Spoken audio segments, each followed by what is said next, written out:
What's up, everybody? It's Coach Adam here from Decentralized Strength and Conditioning. I am a certified strength and conditioning specialist, and I help everybody to maximize on their physique, their fitness levels, and athleticism, no matter where you are in your own lifespan. And we do this by making workout and demo commentary videos on the simplest, the safest, and the most effective approaches to reach our goals.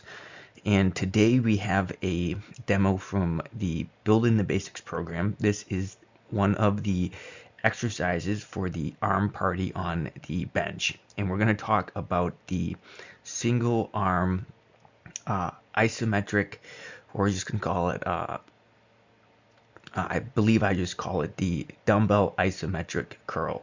So one dumbbell we have holding at this 90-degree angle here with one arm, and the other arm we're doing curls, and we're doing our 8 reps up to 20 reps depending where we are in the program. And I'm not sure if I mentioned this, but this actually comes from this demo comes from the Building the Basics program, which is a standalone playlist on my YouTube here, which is a 12-week muscle building program, as well as a communication between the brain and the muscles. And then once we finish the 12 weeks where we're building up to 15 to 20 reps for basically all the exercises, we can move on to strength or work on other goals of ours. But let's get back to talking about the dumbbell curl here. The big theme I've been talking about throughout these arm party workouts is to make sure that we are keeping the weight light. We rather go for more repetitions, more overall volume with a lighter weight, and keep it easy on the joints, especially the elbow and the shoulder. We do not want to feel a lot of tension in our shoulders or in our elbows here. So if we feel like we're doing this and we're feeling a pulling sensation in our shoulder, or we're just feeling a lot of tightness around our elbow, we want to just stop doing the exercise on that arm for starters. We can still use the other side. And then if we continue to have more issues, we really need to focus on making sure that we're warming up properly and that we are attacking some of the problematic areas with self-massage, for example, and then incorporating some preventative exercises which are in the warm-up routine.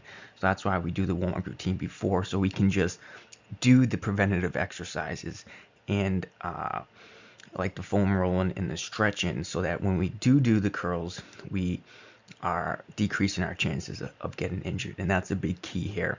The other big thing here is that I have my back off the bench. I have both feet on the ground, so that way I do have a little bit of a core workout in here as well.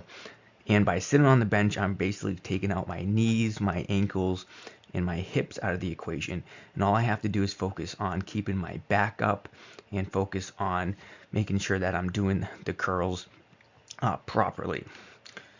The last thing I'm going to mention here, I think, on the curls is to make sure that we are also going slow on the way down. So we want to think 3, 2, 1 on the way down, at least 3 seconds. We could go even 5 seconds as well. And this will create a bit more of an eccentric contraction, so we can focus on the lowering of the weight. That's called the eccentric, and that is just as good for the muscles as curling it up, which is the concentric contraction. So that eccentric, the lowering of the weight, is just as important, and you'll get just as much, if not more, benefit from really focusing on the eccentric lowering of the weight. If we can't handle lowering the weight for 3 to 5 seconds, that means that we need to go lighter on the weight.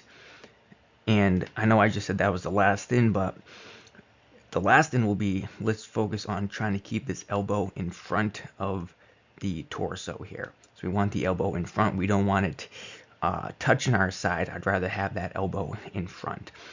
And that would be another indication that you're going too heavy if you can't keep that elbow in front of your torso.